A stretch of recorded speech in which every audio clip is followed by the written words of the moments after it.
अब भारत वाले भाग में थोड़े और आगे बढ़ते हैं। अभी तक हमने क्या क्या पढ़ा, जैसे जैसे आगे जाते हो पिछले बातों को थोड़ा सा याद रखो। पहले तो हमने भारत को ढूंढा उस ग्लोब में कहाँ पर है, तो उत्तर पूर्वी गोलार्ध में। फिर ढूंढा कि भारत कहाँ से कहाँ तक फैला, तो 8 से लेकर 37, 68 से लेकर 97 के बीच में। उत्तर दक्षिण में कितना था, तो 29। पूर्व पश्चिम में कितना था, तो 29। लगभग 29। बड़ी बड़ी बातें आपको याद रखनी, छोटी अपना आप उसके साथ आती रहेगी। टोटल एरिया कितना था, तो 32 लाख। इस एरिया के साथ भारत दुनिया का 7वां बड़ा देश। भारत से बड़े कौन से, तो एक उधर, 2, 3, 4, 5 और 6 देश ये भारत से बड़े थे। अब इसके अंदर भारत में कुछ और,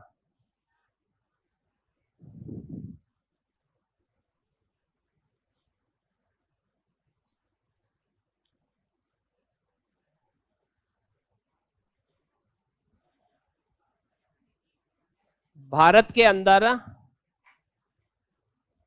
ट्रॉपिक ऑफ कैंसर या करक रेखा कहां से गुजरती है, इससे जुड़े हुए क्या है, करक रेखा क्या है, या करक रेखा का निर्धारण कैसे किया गया है। पहले थोड़ी इस लाइन को देखो, फिर भारत में बनाते हैं उसको। ये 0 डिग्री, कौन सी 0 डिग्री, जो उस गोले के बीचों बीच में थी, जिसको हम भूमध्य रेखा या विषुवत रेखा कहते थे। इस लाइन को हमने कैसे ड्रॉ किया कि सूर्य का प्रकाश हमेशा क्या आता रहेगा, इसलिए ये लाइन 0 डिग्री हो गई। अब इसके ऊपर वाले भाग में कितने अटपटे नंबर है, 23.5 डिग्री। 20 होता, 25 होता तो इजी याद रहता। 23.5 डिग्री भी कोई अंक होते हैं क्या, फिर भी उन्होंने रखा है 23.5 डिग्री। उसका कारण क्या है, उसका कारण है, मान लो ये वाला भाग 0 डिग्री है जहां मैं खड़ा हूं, ये वाली लाइन है। अब इस लाइन से सूर्य एक बार ऊपर जाएगा, एक बार सूर्य नहीं जाता, जाती तो पृथ्वी है, पर हम समझने के लिए क्या करते हैं, पृथ्वी को तो स्थिर मानते हैं, सूर्य को घुमाते हैं। इस लाइन के ऊपर वाले भाग में यहां पर एक लाइन है, और इस लाइन के नीचे वाले भाग में एक लाइन है। इसको बोलते हैं ट्रॉपिक ऑफ कैंसर, और नीचे वाले भाग को बोलते हैं ट्रॉपिक ऑफ कैप्रिकॉर्न, मकर रेखा।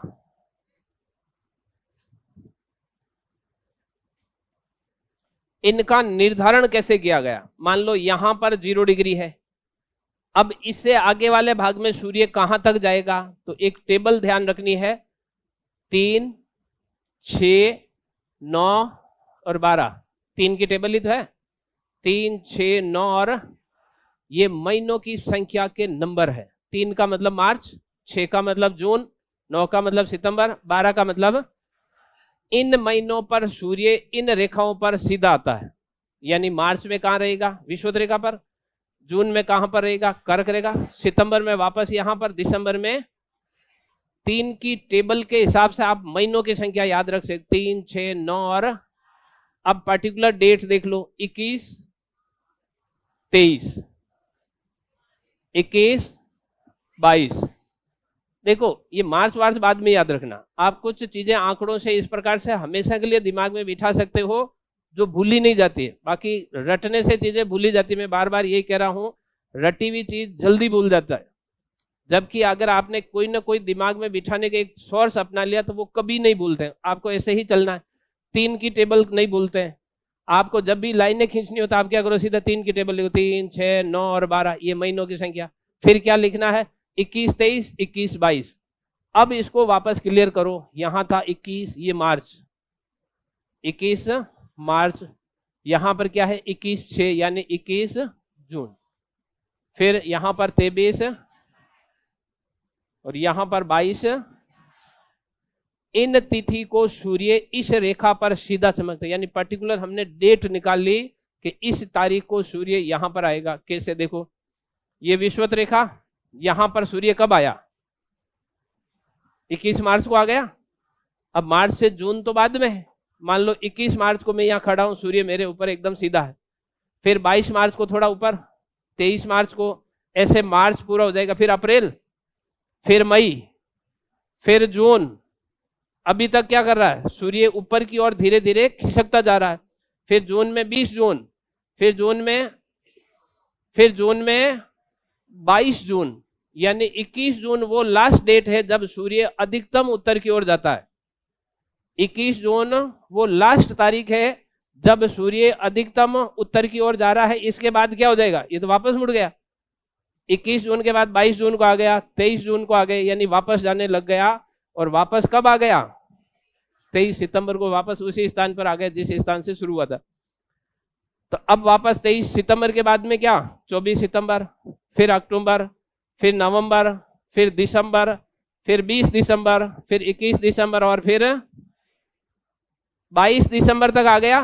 23 दिसंबर को ये क्या करेगा, यानी वो स्टेशन जब अधिकतम इधर जाता हो और वो स्टेशन जब अधिकतम, वहां पर हमने काल्पनिक रेखाएं मानी है जब सूर्य अधिकतम उत्तर की ओर जाता हो, यानी अधिकतम सूर्य की किरणें सीधी कहां तक पड़ती हो, इस लाइन तक सीधी पड़ी।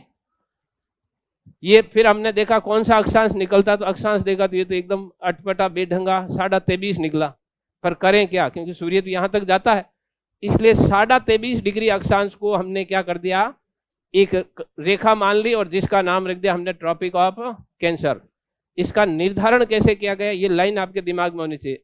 जहां तक सूर्य अधिकतम उत्तर की ओर गया, जहां तक सूर्य अधिकतम, ये रेखाएं कर्क रेखा और मकर रेखा कहलाती है।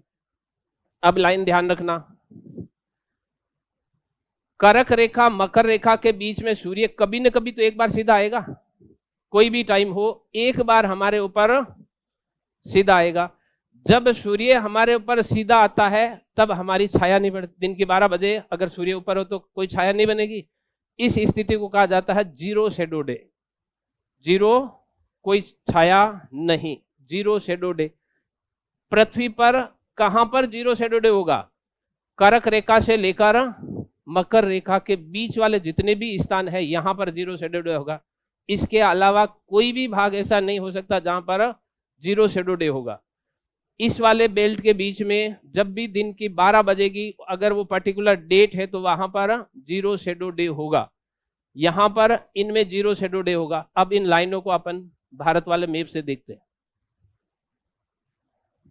ऑब्जेक्टिव क्वेश्चन था कि निम्न में से किस शहर के अंदर जीरो शेडो डे नहीं होता है। ऑब्जेक्टिव क्वेश्चन है कि किस शहर में जीरो शेडो डे नहीं होता है। तो पहले तो अपन क्या करते हैं, यहां पर ट्रॉपिक ऑफ कैंसर खींचते हैं कि वो कहां पर है लाइन, जिस लाइन से नीचे वाले भाग के अंदर तो जीरो शेडो डे होगा, ऊपर वाले भाग में जीरो शेडो डे। ये तो लाइन अपन यही तो की थी अभी वाले में। इस मैप में क्या किया था अपन, इनके बीच में होना चाहिए तब जीरो शेडो डे होगा। और इनके बीच में क्या है, इस लाइन के, भाई 0 डिग्री अक्षांश तो यहां है और 23.5 क्या है और नीचे, वहां 23.5 से लेकर इस 23.5 के बीच वाले भाग में जीरो शेडो डे होगा। कहां कहां होगा, मुंबई में होगा, हैदराबाद में होगा, बेंगलुरु में होगा, चेन्नई में होगा, तिरुवनंतपुरम का होगा। कहां नहीं होगा, दिल्ली में नहीं होगा, लखनऊ में नहीं होगा, पटना में नहीं होगा, दिसपुर में नहीं होगा, जयपुर में नहीं होगा, लेकिन बांसवाड़ा में होगा। होगा कि नहीं होगा, बांसवाड़ा के बीच में से निकलती है, यानी बांसवाड़ा वाले भाग में होगा, जयपुर वाले भाग में नहीं होगा, अजमेर वाले भाग में नहीं होगा। कहां पर होगा और कहां पर नहीं होगा, ये दिमाग के अंदर आपके थोड़ी क्लियर होनी चाहिए। तो इस लाइन के नीचे वाले भाग में जितने भी स्थान है वहां पर वर्ष में एक बार जीरो शेडो डे होगा, और इस लाइन के ऊपर वाले भाग में है वहां पर कभी भी जीरो शेडो डे नहीं होगा। अगर ऊपर वाला कोई भी स्टेशन दिया है, भारत का मैप पढ़ेंगे तो थोड़े दिन में शहर आने लग जाएंगे, तो कौन कौन से शहरों में जीरो शेडो डे हो सकता है और कौन से में नहीं हो सकता है, ये कौन डिसाइड करती है, कर्क रेखा। कर्क रेखा से नीचे वाला भाग, जो कर्क रेखा से नीचे वाला भाग है और इसके ऊपर वाला भाग है, यानी इस वाले भाग में तो सूर्य की किरणें सीधी पड़ती है, यानी क्या करता, खूब सारी गर्मी ले लेता है, इसलिए इसको बोला जाता है उष्ण कटिबंधीय क्षेत्र, ट्रॉपिकल जोन। ये उष्ण कटिबंधीय क्षेत्र है, ट्रॉपिकल जोन है। इसके आगे वाला भाग वो हो जाता है शीतोष्ण कटिबंधीय जोन, टेम्परेट जोन, और एकदम ऊपर 66.5 ऊपर से हो जाएगा वो शीत कटिबंध। तो इस वाले भाग में है जो भी कोई लोग है वो एकदम सुंदर काले होते हैं, और इससे ऊपर वाले भाग में जो भी लोग हैं वो सारे गोरे होते हैं। यानी दक्षिण भारत के लोग कैसे हैं, किसी व्यक्ति को देख लेना, आप दक्षिण भारत की कोई हीरोइन को देख लो, वो कैसी है, सुंदर तो है लेकिन ना काली है। कोई भी नेता, आप देखो कुछ चीजों को ऐसे समझने के लिए ऐसी दिमाग के अंदर आपके होना चाहिए। अगर कोई दक्षिण भारत की हीरोइन है तो आपके दिमाग में ये तो तय होना चाहिए गोरी तो नहीं है, बाकी सब कुछ हो सकता है। लेकिन अगर कोई नेता है, फेमस नेता है, तो दिमाग में उसको देखने से पहले होना चाहिए ये गोरा तो नहीं है, बाकी कैसा भी हो, इंटेलिजेंट हो, लंबा चौड़ा खूब हो, लेकिन गोरा नहीं होगा। ये वहां की मूल भावना है। देखो कोई अपवाद तो कहीं हो सकता है, साउथ इंडियन कोई जाकर, ये दक्षिण भारतीय कोई जाकर यूरोप में रह रहा, उसका जन्म भी वहीं हो रहा, फिर कह रहा मैं तो केरल का निवासी, उसका जन्म तो वहां हुआ है, इसलिए वो ध्यान रख।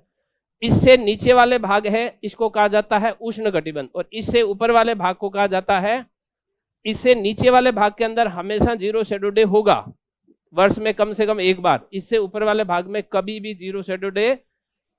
कर्क रेखा भारत के 8 राज्यों से होकर गुजरती है।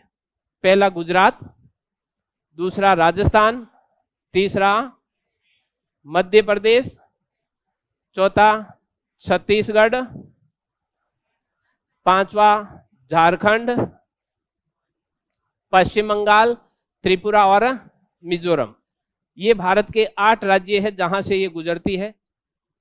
गुजरात, राजस्थान, मध्य प्रदेश, छत्तीसगढ़, झारखंड, पश्चिम बंगाल, त्रिपुरा और 8वां है मिजोरम। गुजरात से एंटर होती है, लगभग 2678 किलोमीटर चलने के बाद मिजोरम से ये बाहर निकल जाती। लाइन बनी हुई कहीं नहीं है, ऐसा नहीं आप जाओ नीचे वाले भाग में, इनको मैं देखने आया हूं कर्क रेखा कहां पर है, कहीं नहीं मिलेगी, ये केवल ग्लोब पर मिलेगी। बाकी सिर्फ मानी गई रेखा है कि वहां से ये गुजरती है। ना विषुवत रेखा मिलती है, ना कर्क रेखा है कहीं पर भी, किसी भी भाग में धरातले भाग पर ऐसे खाई खोदकर उसको बनाया नहीं गया है, इसलिए मिलेगी कहीं नहीं है, केवल कागजों में मिलेगी। पहला गुजरात, दूसरा राजस्थान, तीसरा एमपी, चौथा छत्तीसगढ़, पांचवा छठा पश्चिम बंगाल, सातवां त्रिपुरा और 8वां। इनका पश्चिम से पूर्व या पूर्व से पश्चिम के क्रम भी ध्यान रखना है, कौन कौन से राज्य है किस क्रम में आते हैं ये ध्यान रखना। इसमें झारखंड की राजधानी है रांची, वो इस कर्क रेखा पर स्थित शहर है। झारखंड की राजधानी रांची ये कर्क रेखा पर स्थित शहर है। भारत के 8 राज्यों से गुजरती है। भारत को 2 जलवायु प्रदेशों में विभाजित करती है। नीचे वाला भाग कहलाता है ट्रॉपिकल जोन और ऊपर वाला भाग कहलाता है टेम्परेट जोन, उष्ण कटिबंधीय क्षेत्र, और ये हो जाएगा शीतोष्ण कटिबंधीय क्षेत्र। एक लाइन और है, पहले इसको बना लो फिर दूसरी को बनाते हैं।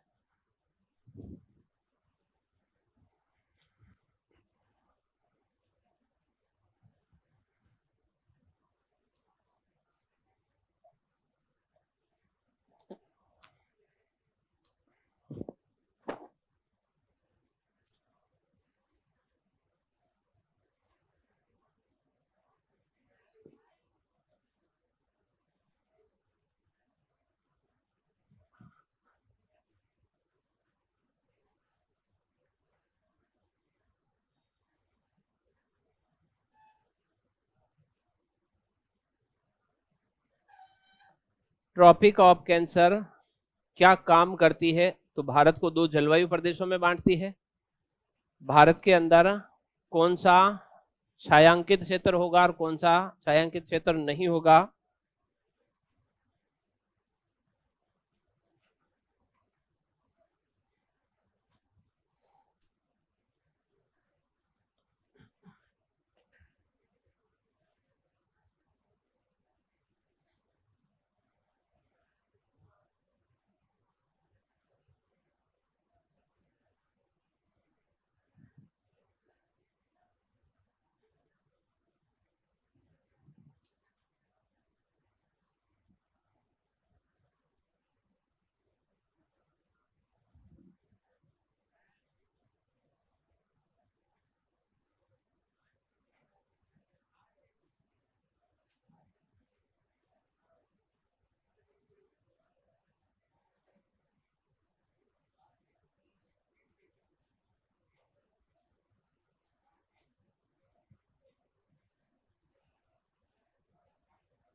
ट्रॉपिकल जोन और टेम्परेट जोन, दो क्लाइमेटिक जोन में बांटती है ट्रॉपिक ऑफ कैंसर भारत को।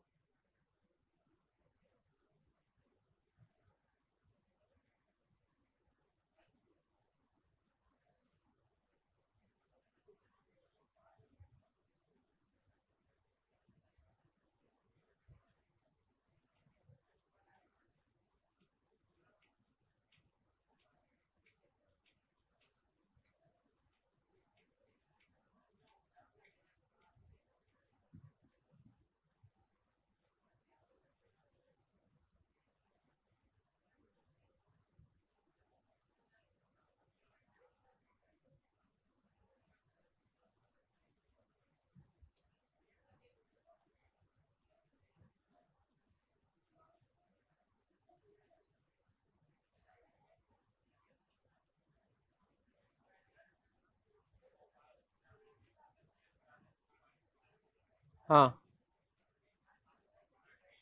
ये सारे नीचे हैं। गुजरात की राजधानी नीचे है, मध्य प्रदेश की राजधानी नीचे है, छत्तीसगढ़ की राजधानी नीचे है, पश्चिम बंगाल की राजधानी नीचे, यहां पर सारे ये नीचे क्षेत्र है। कर्क रेखा पर रांची शहर, केवल एक सिटी जो राज्य की राजधानी है। देखो छोटे छोटे शहर तो और भी है, जो राज्य का राजधानी शहर है वो केवल रांची है, भोपाल नहीं है। अगर आपके गूगल में या मैप में दर्शाता है तो उसमें थोड़ी करेक्शन की गुंजाइश है।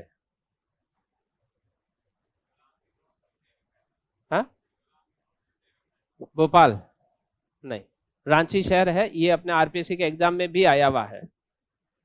आरपीएससी का पेपर पिछला उठा कर देखना आप, उसके अंदर रांची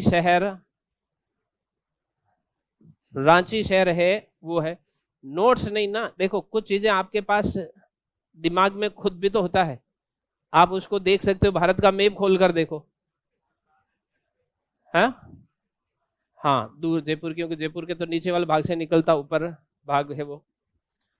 आपको केवल लाइन के ऊपर स्थित शहर वो ध्यान देखो, दूर में तो अब और है, जैसे दिल्ली है, ये कंपैरिजन करने में। हाँ, जिन राज्यों से गुजरता उसमें है।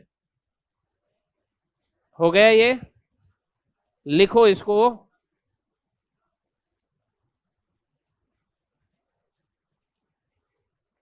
लिखो, कर्क रेखा,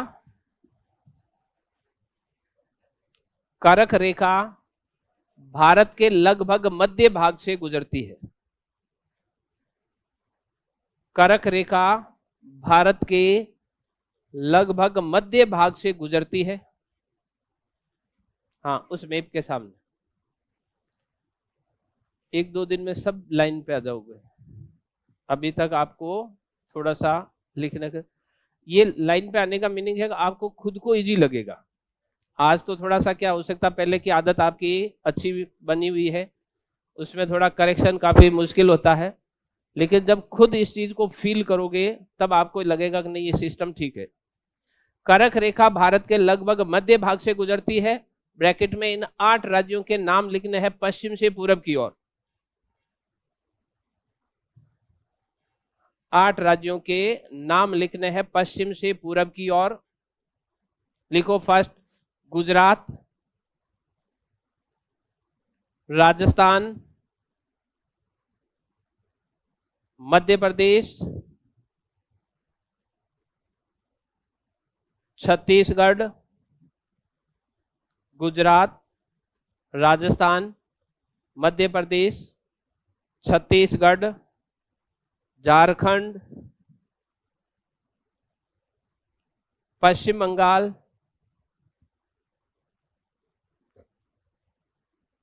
त्रिपुरा और मिजोरम।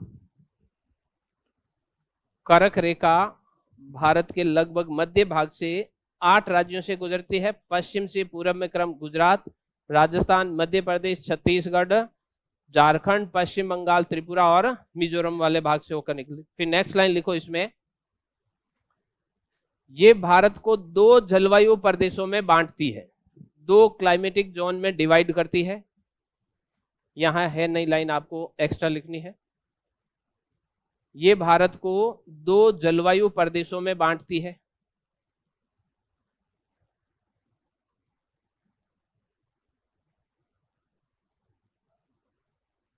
ये भारत को 2 जलवायु प्रदेशों में बांटती है।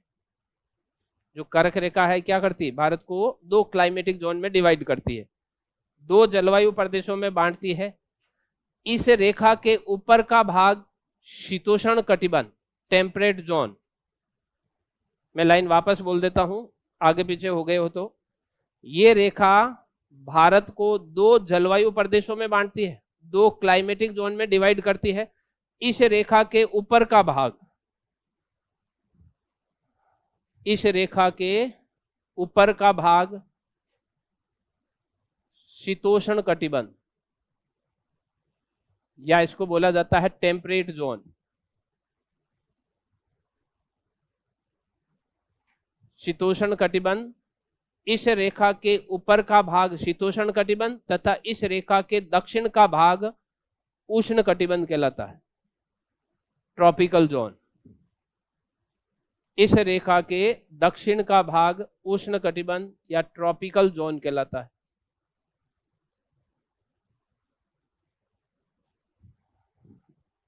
इस रेखा के उत्तर का भाग शीतोष्ण कटिबंध, इस रेखा के दक्षिण का भाग उष्ण कटिबंध कहलाता है। फिर नेक्स्ट लाइन लिखो, इस रेखा पर झारखंड की राजधानी रांची शहर स्थित है। इस रेखा पर झारखंड की राजधानी रांची शहर स्थित है। इस रेखा पर झारखंड की राजधानी रांची शहर स्थित है। इस रेखा पर झारखंड की राजधानी रांची शहर स्थित है। फिर एक और भारत के अंदर रेखा है, भारत की मानक अक्षांश, जिससे हम समय का निर्धारण करते हैं।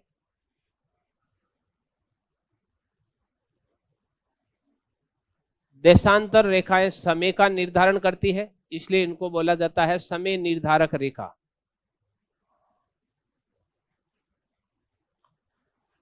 यहां वाले भाग में उत्तर प्रदेश, उत्तर प्रदेश के इधर वाले भाग में मध्य प्रदेश,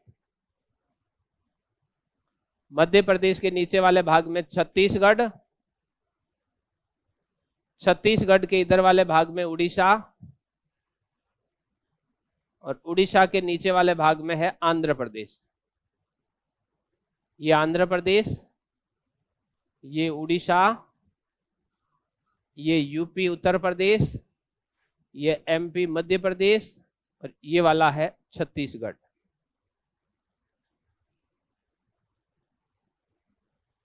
भारत का मानक अक्षांश या भारत की मानक समय निर्धारक रेखा, जिस रेखा से संपूर्ण भारत के समय का निर्धारण किया जाता है, वो रेखा। समय का निर्धारण कैसे किया जाता है, यानी कोई पर्टिकुलर स्थान होगा जिस पर दिन के 12 बजी है और उस 12 बजे को कहते हैं पूरी क्लास में 12 बजी है। कोई एक स्टेशन जहां पर दिन के 12 बजे सूर्य एकदम सीधा चमकता है, तब हम कह देते हैं कि पूरे क्षेत्र के अंदर 12 बजी है। इसीलिए भारत के अंदर ऐसा स्टेशन चुना गया जो भारत के एकदम मध्य भाग में हो, ताकि दोनों भागों के अंदर जो डिस्टेंस है वो कम से कम रहे। भारत का देशांतरीय विस्तार कितना था?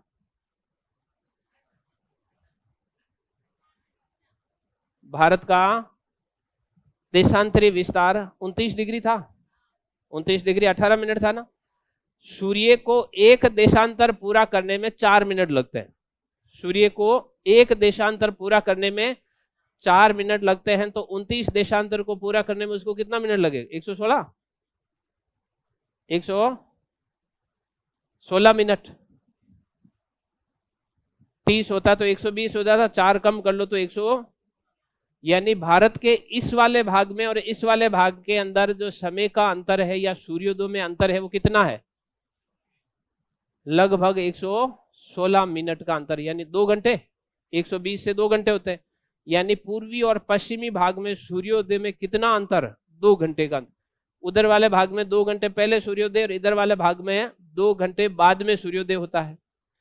इस स्थिति से निपटने के लिए या सभी के पास एक ही प्रकार का समय हो, ऐसा करने के लिए क्या कर दिया कि भारत के एकदम बीचों बीच में, बीचों बीच कौन सा, देखो यहां पर अगर लाइन खींचे तो बीचों बीच वाला भाग तो ये लग रहा है, पर ऐसा नहीं है, क्योंकि इधर वाले भाग में फिर गैप ज्यादा हो जाता है। उसने ऐसा नहीं देखा भारत का भाग ज्यादा इधर है तो इधर, उसने सिर्फ देशांतर देखे। कैसे?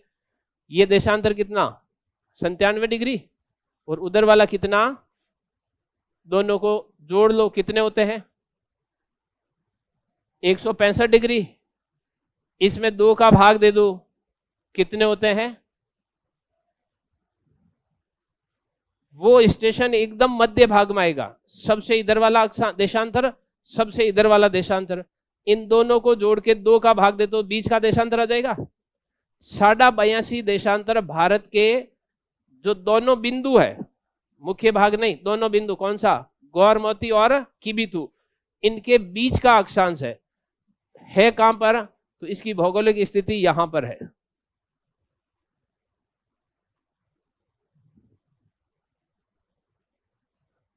जो 82.5 देशांतर है वो लगभग यहां पर, इधर वाले भाग में भारत का स्थलीय भाग कम है, इधर वाले भाग में भारत का स्थलीय भाग अधिक है, लेकिन जो इस स्टेशन और इस स्टेशन के बीचों बीच में अक्षांश देशांतर आता है वो यहां पर आता है 82.5। 82.5 के इधर वाले भाग में अधिकांश भारत है, उधर वाले भाग में भारत का कम भाग है, लेकिन दोनों बिंदुओं के बीच में समय का अंतर कम रखने के लिए हमने क्या कर दिया, बीच में टोटल समय में कितना डिफरेंस था 116 मिनट। अब इस रेखा से इधर वाले भाग में कितना डिफरेंस हो जाएगा 58 मिनट, और इस रेखा से इधर वाले भाग में कितना हो जाएगा 58, दोनों तरफ बराबर हो गया। अब यहां पर 12 बजेगी तो हम इनको भी कहेंगे आप भी मानो 12 बजी है, चाहे आपके 12 नहीं बजी, 11 ही बजी हो या 1 बज गई हो। इधर वालों को कहेंगे आप पीछे हो, आपके 10 11 ही बजी है, तो भी आप अपनी घड़ी को 12 पे ले आओ, ताकि पूरे भारत के अंदर एक ही समय चल सके। इसलिए इसको भारत का मानक समय निर्धारक रेखा, निर्धारक रेखा, इंडियन स्टैंडर्ड टाइम लाइन कहा जाता है। 82.5 पूर्वी देशांतर, क्योंकि भारत तो पूरा पूर्वी देशांतर में है, तो 82.5 पूर्वी देशांतर रेखा है, ये भारत की मानक समय निर्धारक रेखा कहलाती है।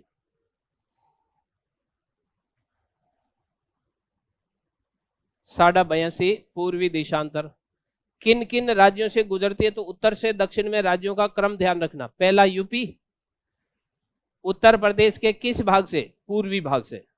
दूसरा मध्य प्रदेश, किस भाग से, पूर्वी भाग से। तीसरा छत्तीसगढ़, किस भाग से, उत्तरी भाग से। चौथा उड़ीसा, दक्षिण भाग से। पांचवा आंध्र प्रदेश, उत्तरी भाग से। इन 5 राज्यों के इस भाग से गुजरते हुए भारत की मानक समय निर्धारक रेखा यहां से इस प्रकार से गुजरती है। अब इसमें एक और यहां से आता है कर्क रेखा, इस वाले भाग से आई थी कर्क रेखा, ये मध्य प्रदेश से होती हुई छत्तीसगढ़ के अंदर इसको काटती है। कहां पर, इस बिंदु से जुड़ा हुआ क्वेश्चन आता है। कर्क रेखा और मानक समय निर्धारक रेखा कौन से राज्य में मिलती है? छत्तीसगढ़ के कौन से जिले में? सूरजपुर में। सूरजपुर के कौन से स्टेशन पर? तब जगह का नाम है भैंसा मुंडा।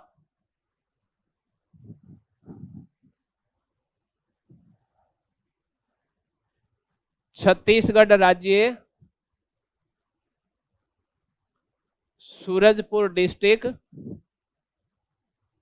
और भैंसा मुंडा नामक स्थान पर कर्क रेखा और 82 पूर्वी देशांतर रेखा आपस में मिलती है या एक दूसरे को काटती है। इसको बना लो, फिर इसको लिखते हैं।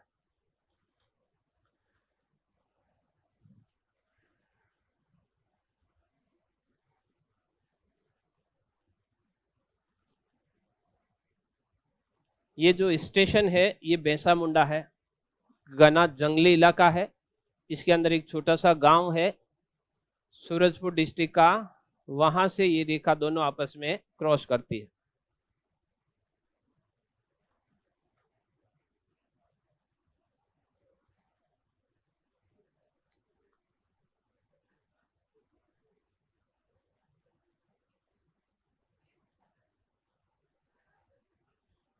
हम्म।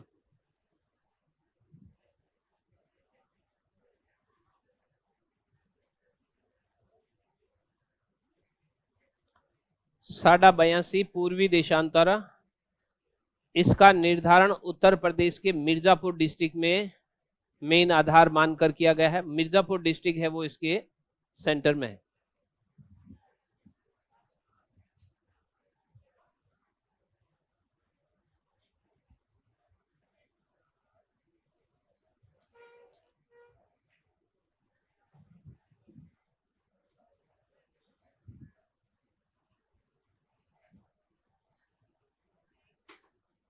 हम्म। हाँ, वो आने तो दो थोड़ा, अभी सारी बातें पता चल जाएगी। जैसे जैसे टॉपिक में आगे बढ़ते रहेंगे सब आ जाएगा।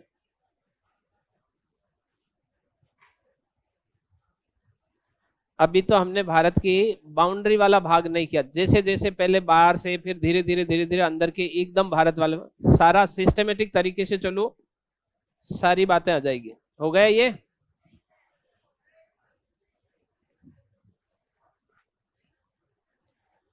भैंसा मुंडा, सूरजपुर, छत्तीसगढ़।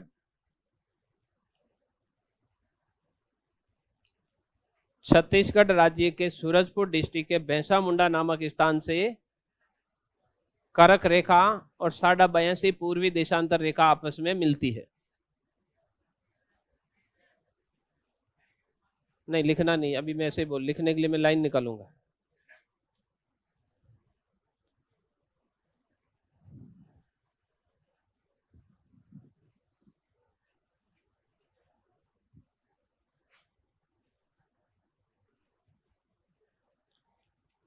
जब भी आपको एग्जाम से पहले रिवीजन करना होता है तो कभी भी लाइनों का रिवीजन नहीं करना, मैप का रिवीजन करना। मैप आपको एक से अधिक क्वेश्चन सॉल्व करने में हेल्प करता है। लाइन सिर्फ वो पर्टिकुलर एक बिंदु ही क्लियर करता है, उसके अलावा कुछ भी क्लियर नहीं करता।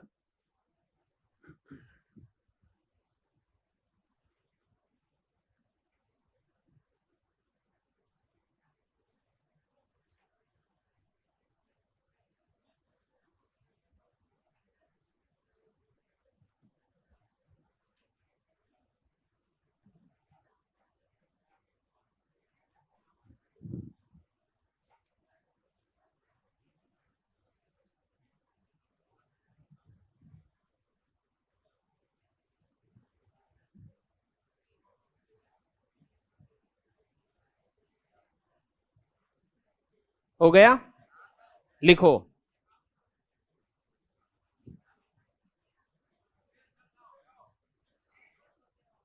हाँ, बच गए तो कोई बात नहीं, ये लिखने के बाद वापस निकाल देंगे, उस समय कर लेना। लिखो, लिखो। भारत का, भारत की मानक समय निर्धारक रेखा, भारत की मानक समय निर्धारक रेखा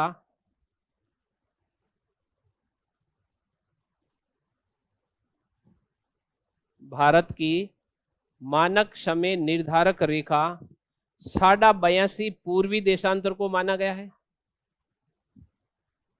भारत की मानक समय निर्धारक रेखा 82 पूर्वी देशांतर को माना गया है। 82 पूर्वी देशांतर को माना गया है।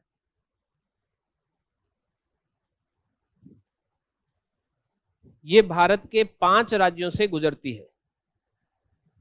ये भारत के 5 राज्यों से गुजरती है।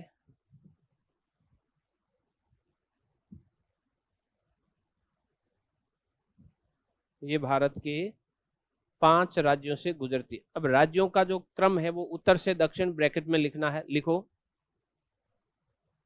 उत्तर प्रदेश, राज्यों का क्रम उत्तर से दक्षिण में लिख रहे हैं। पहला उत्तर प्रदेश, दूसरा मध्य प्रदेश, उत्तर प्रदेश, मध्य प्रदेश, फिर तीसरा छत्तीसगढ़, तीसरा छत्तीसगढ़, चौथा उड़ीसा, फोर्थ नंबर उड़ीसा और फिफ्थ नंबर आंध्र प्रदेश, पांचवा नंबर आंध्र प्रदेश। ये भारत के 5 राज्यों से होकर गुजरती है। फिर नेक्स्ट लाइन लिखो,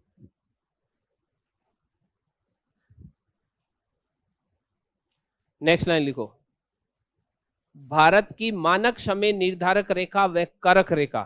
भारत की मानक समय निर्धारक रेखा, भारत की मानक समय निर्धारक रेखा वे करक रेखा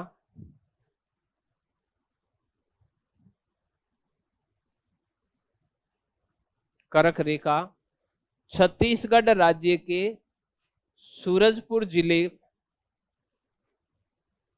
छत्तीसगढ़ राज्य के सूरजपुर जिले में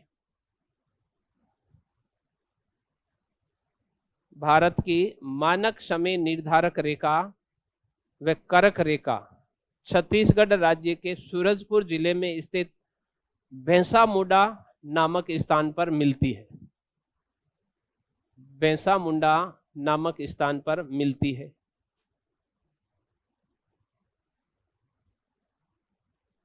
भैंसामुंडा नामक स्थान पर मिलती है। इस लाइन के आगे स्टार लगा लेना, ये ऑब्जेक्टिव क्वेश्चन हो सकता है। ये ऑब्जेक्टिव क्वेश्चन, हालांकि छत्तीसगढ़ ही आएगा। किस राज्य के अंदर करक रेखा व मानक अक्षांश मिलती है? सिंपल से राज्य का नाम आता है, अंदर इतना संभव नहीं है, फिर भी आप यहां तक इसको याद रखना। जहां से 82.5 देशांतर गुजरती है उसके नीचे वाले भाग में यहाँ पर श्रीलंका आता है, श्रीलंका के भी बीच में से गुजरती है, इसलिए श्रीलंका का भी ये मानक अक्षांश मानी जाती है।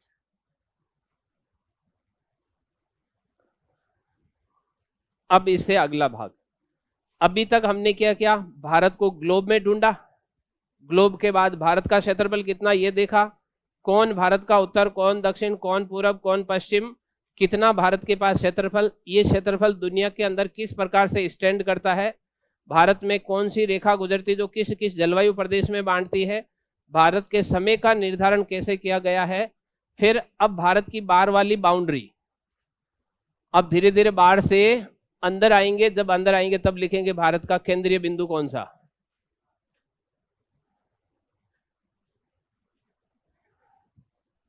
भारत की बाह्य बाउंड्री, आउटर बाउंड्री कितनी है, कैसी है, कितने राज्य किस किस प्रकार से इस पर सीमा बनाते हैं। भारत की ये जो बाउंड्री है, यहां से लेकर अपन जहां जहां मैं ये मार्कर घुमा रहा हूं, ये भारत की बाह्य बाउंड्री, ये भारत की बाह्य सीमा,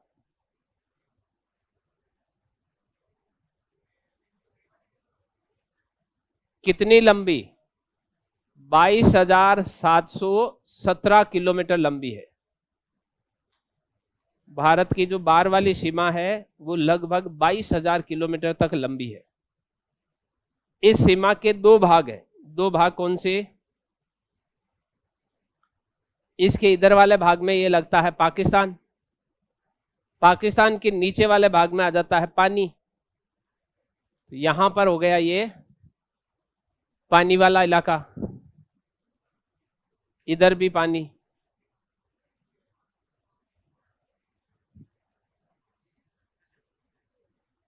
जहां पर सीमा के पास पानी लगता है वहां पर बनाता है तटीय सीमा, कोस्टल बाउंड्री, और जहां पर पानी नहीं लगता है वहां पर बनाता है स्थलीय सीमा। स्थलीय सीमा कहां बनाता, तो यहां पर है बांग्लादेश, इधर वाले भाग में है म्यांमार, इधर वाले भाग में है भूटान, इधर वाले भाग में है नेपाल, और यहां से ये पूरा है चीन। ये वाला भाग पाकिस्तान, और पाकिस्तान के पास यहां छोटा सा देश लगता हुआ अफगानिस्तान। यानी भारत के पास 2 प्रकार की बाउंड्री है, एक तो इस लाइन से इस लाइन के नीचे वाला भाग और एक इस लाइन से ये ऊपर वाला भाग, जहां पर पानी लगता है इसको बोला जाता है जलीय सीमा, कोस्टल बाउंड्री। और जहां पर पानी नहीं लगता है, देशों की सीमा लगती है, उसको बोला जाता है स्थलीय सीमा, लैंड बाउंड्री। भारत कितने देशों के साथ स्थलीय सीमा साझा करता है, या इस 22 में से कितने किलोमीटर स्थलीय सीमा है और कितने किलोमीटर? तो इस बाउंड्री के साथ भारत के पास 15,106.7 किलोमीटर, या आप इसको लिखो 15,200 किलोमीटर ऊपर वाला भाग यानी स्थलीय सीमा है। और जलीय सीमा पीछे बचा हुआ भाग, इसमें से 22,717 में से वो निकालेंगे तो 7,517 किलोमीटर लंबी भारत कोस्टल बाउंड्री बनाता है, और लगभग 15,000 किलोमीटर भारत लैंड बाउंड्री बनाता है। इस लैंड बाउंड्री के साथ कितने देश जुड़े हुए हैं? तो 1, 2, 3, 4, यानी भारत 7 देशों के साथ स्थलीय सीमा साझा करता है। 7 देशों में आप पैदल पैदल जा सकते हो, बने नहीं बने रोक दे वो अलग बात है, लेकिन आप जा सकते हो। नीचे वाले भाग में यहां पर भारत के चारों तरफ पानी है, इधर वाले पानी का नाम है अरब सागर, इधर वाले का, और नीचे वाले का हिंद महासागर, इंडियन ओशियन। भारत के कितने राज्य कोस्टल बाउंड्री बनाते हैं? 9 राज्य। यहां आगे अपन लिखेंगे 9 राज्य, 2 केंद्र शासित प्रदेश, मुख्य भूमि से, और बाकी 2 द्वीपीय है वो अलग है।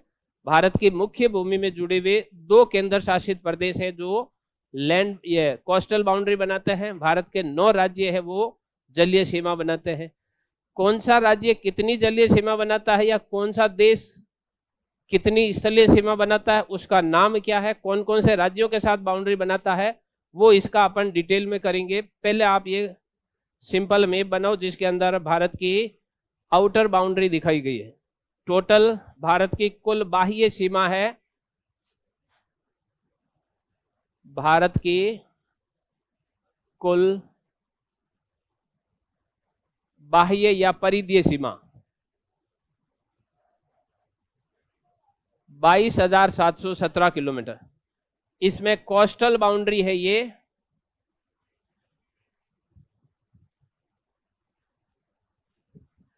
और लैंड बाउंड्री है ये।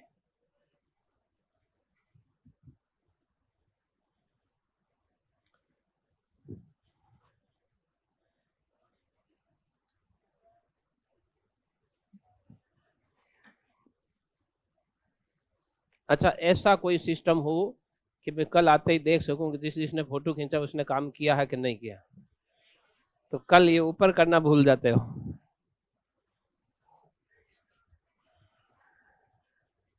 हाँ,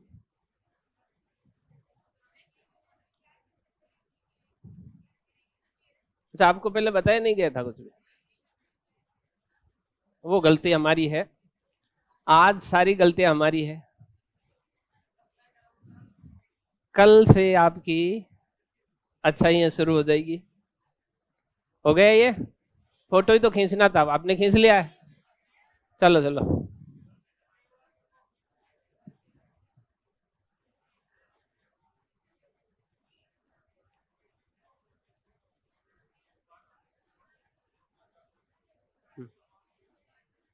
दोनों को जोड़ो, 22,717 हो जाती है। जोड़, हाँ, बाह्य का मतलब है सारी की सारी बार वाली बाउंड्री। स्थलीय सीमा का मीनिंग है जहां पानी नहीं लगता, केवल जमीन लगती हो, तो वो तो केवल जमीन वाला भाग है। जो 15,200 किलोमीटर है, देखो बाह्य सीमा और स्थलीय सीमा में क्या डिफरेंस है? बाह्य सीमा का मीनिंग है भारत की परिधि, जो चारों तरफ से जो बाउंड्री है, ये आउटर बाउंड्री।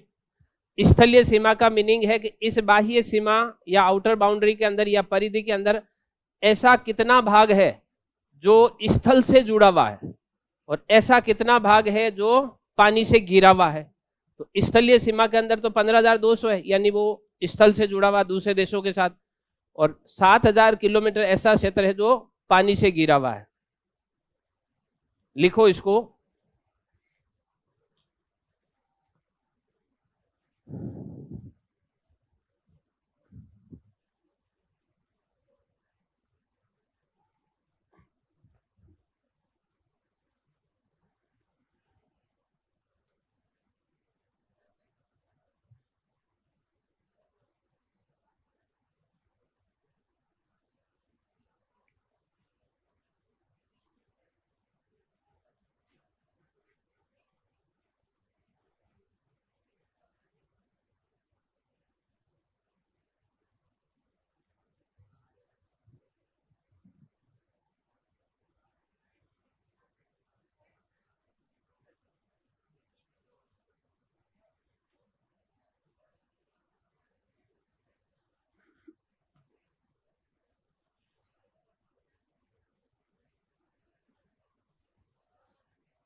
हो गया?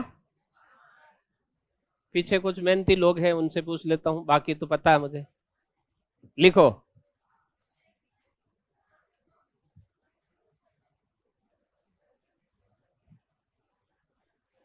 लिखो, भारत की बाह्य सीमा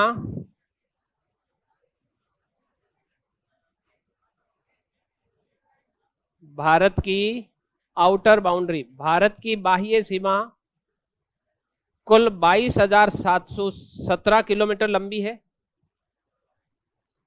भारत की बाह्य सीमा कुल 22,717 किलोमीटर लंबी है।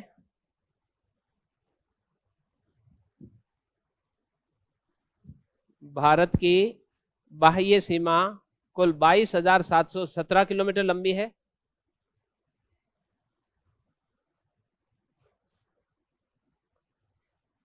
जिसमें से 15,200 किलोमीटर लंबी स्थलीय सीमा है, लैंड बाउंड्री है। जिसमें से 15,200 किलोमीटर लंबी स्थलीय सीमा है।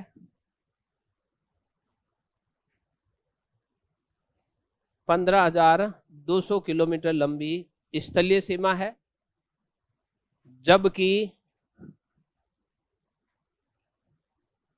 7,517 किलोमीटर लंबी जलीय सीमा है।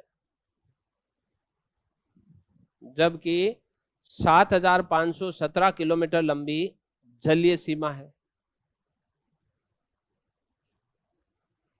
7,517 किलोमीटर लंबी जलीय सीमा है। ये वाले बाद में लिखेंगे, ये नहीं लिखने। फिर नेक्स्ट लाइन लिखो, भारत की स्थलीय सीमा 7 देशों के साथ लगती है।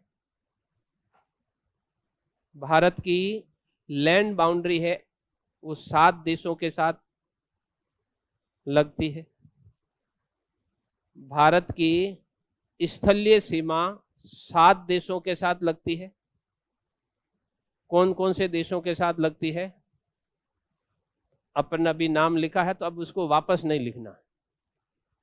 ये आगे अपन 7 देश करते जाएंगे तो वापस रिपीट नहीं करना है। अब अपने को क्या करना है, एक एक देश को जूम कर करके देखना है, कहां गड़बड़ है कहां गड़बड़ नहीं है। भारत की स्थलीय सीमा 7 देश। पहला देश बांग्लादेश।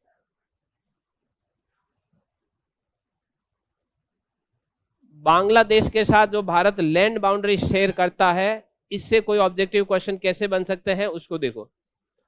इधर वाले भाग में तो भारत का मैप बनाएंगे और बांग्लादेश की लोकेशन देखेंगे कि बांग्लादेश भारत के कौन सी बगल में बैठा हुआ है।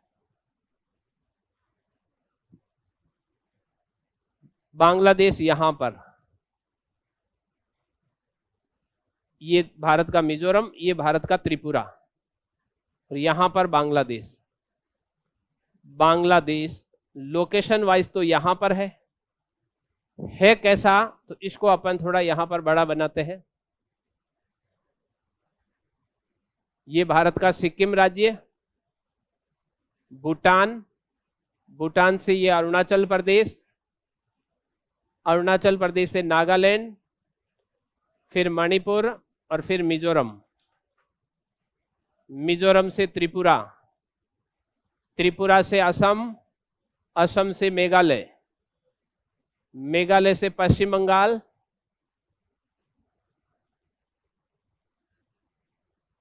बांग्लादेश इस वाले भाग में, इसके इधर वाला भाग म्यांमार। बांग्लादेश भारत के इन राज्यों के साथ अपनी बाउंड्री शेयर करता है। कौन कौन से राज्य? तो पहला तो यहां पर है पश्चिम बंगाल, ये वाला भाग पश्चिम बंगाल, यहां पर है मेघालय, असम ये वाला भाग, ये वाला भाग मेघालय, ये वाला भाग त्रिपुरा, ये वाला भाग 5 राज्यों के साथ बाउंड्री शेयर करता है बांग्लादेश। कौन कौन से? पश्चिम बंगाल, असम, मेघालय, त्रिपुरा और 5 राज्यों के साथ बाउंड्री शेयर करता है। इस बाउंड्री का नाम क्या? भारत और बांग्लादेश के बीच में जो ये अंतर्राष्ट्रीय सीमा है किस नाम से जानी जाती है? हैं? जोर से बोलो जिसको ज्यादा आता हो। भारत और बांग्लादेश के बीच में अंतर्राष्ट्रीय सीमा रेखा किस नाम से जानी जाती है? जोर से बोलो, और किसी को आ रहा हो तो जोर लगा के। हाँ, धीरे धीरे मुस्कुरा रहे हो। चलो इधर देख लो, 1947 के अंदर भारत का विभाजन, भारत से पाकिस्तान अलग, इधर वाले भाग में पाकिस्तान और इधर वाले भाग में भी पाकिस्तान, ये था पश्चिमी पाकिस्तान और ये था पूर्वी पाकिस्तान। विभाजन 15 अगस्त 1947, इसके 2 दिन बाद 17 अगस्त 1947 को, 17 अगस्त 1947 को सर सिरिल रेडक्लिफ व्यक्ति का नाम है,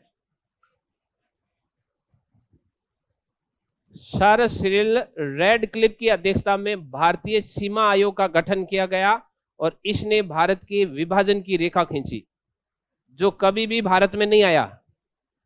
इसने भारत को देखा भी नहीं, इंग्लैंड में बैठे बैठे ही उसने नक्शे पर लाइन खींच दी। तो किसी ने कहा ये तो रेल की पटरियों के बीच में, कोई बात थोड़ा इधर खिसका दो। फिर किसी ने कहा कि यहाँ पर भारत के किसानों के खेत बीच में से टूट रहे, कोई नहीं थोड़ा इधर खिसका दो। इस प्रकार से भारत की बाउंड्री का विभाजन किया गया। अगर कोई ऊपर वाले क्षेत्र में पंजाब वाले भाग में जाता है तो भारत के कई किसानों के जो खेत है वो जो 0 डिग्री है उसके पास में आधा खेत उधर और आधा खेत इधर है।